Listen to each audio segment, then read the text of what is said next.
Hi, everybody. This is Bill Simmons again, Pacific Coast Broadband Connect.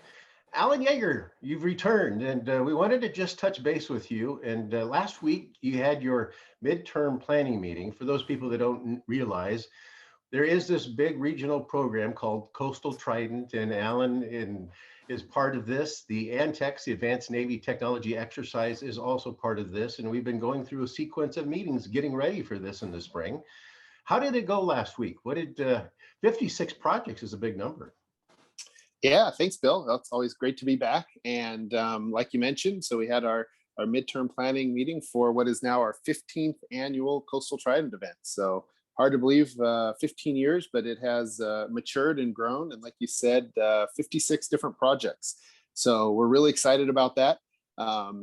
The projects, the types of projects and the quality of the projects and the industry partners and academic partners and other Navy commands and labs that are engaged are really exciting. So we're tracking them all. We have a great, yeah, like I said, I think it'll be a great year, a lot of meaningful work, and spanning really from, gosh, we're down in San Diego all the way up to Santa Barbara County and out on oil platforms and ships and everything in between. So it's proven to be pretty good so far. I've been talking to a lot of companies, as you know, about participating this year in the area of smart cities.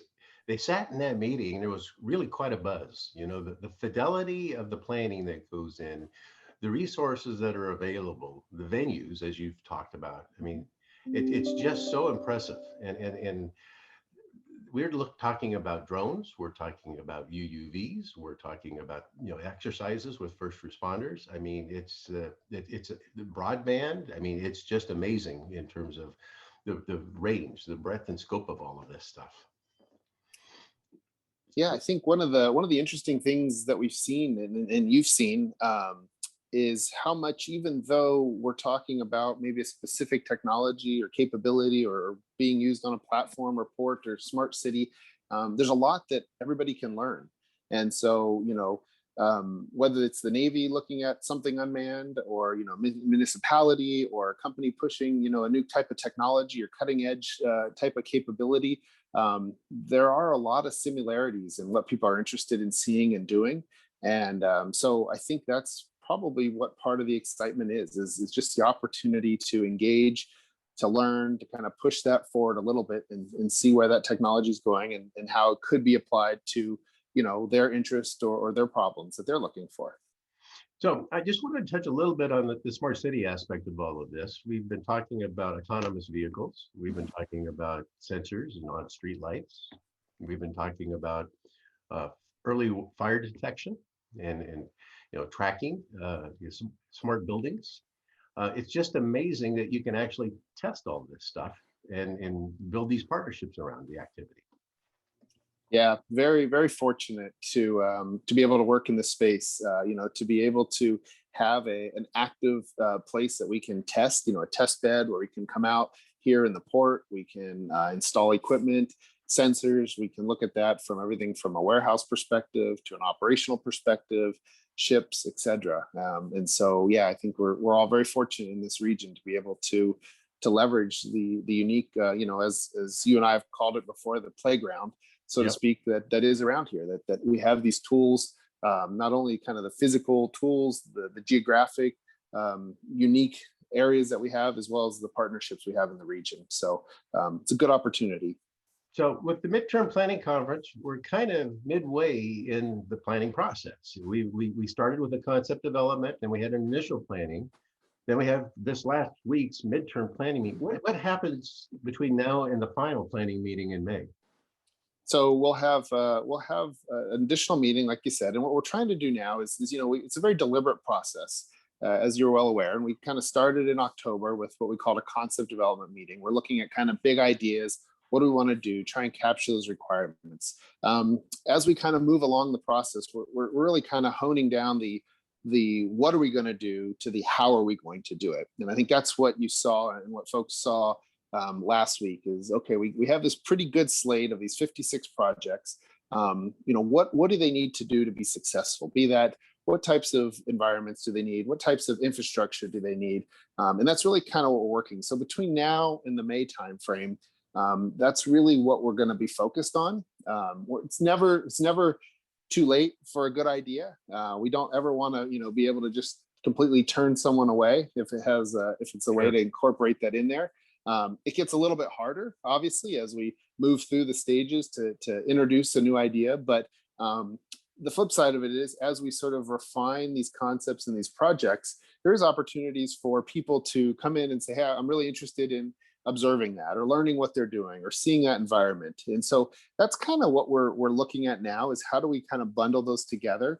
And then, as you know, at the end of the program, kind of late September, we'll pull everything together and really share all the information that we can, and allow the folks that what they learned, kind of talk about the experience they had, and that of course starts into next year's planning cycle. So I think that's sort of the iterative process we go through. So I was pleased to find out that you decided to maybe, hopefully, fingers crossed, delay the Tech Expo.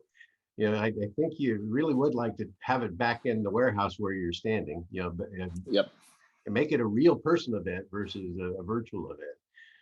Because there's so much that can be done when you're actually putting your hands on technology and playing with it, and you're having the connection of talking to customers and stakeholders, those kinds of things.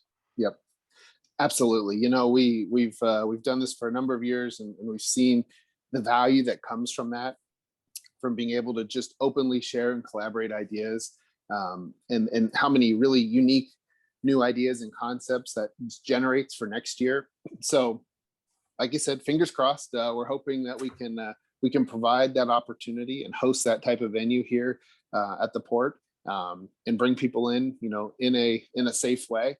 Last year, we weren't able to do that, and so, like a lot of things, we kind of limped along and made the best that we could, and I think we did all right. But there's just, really excited, and again, knock on wood, that we can all get together and have a meaningful program. So, Alan, one last question. I'm just going to throw you this softball. Your title is ORDA, yet you have this job that is so cool. You go out, you do exercises, you hang out in warehouses, and you do all of these projects when you work with the community and all that. What does an ORDA do, and it allows you to have that much fun and flexibility and to do what you do? Sure, great question. So, at the end of the day, what we're trying to do is accelerate capability to the fleet and the warfighter.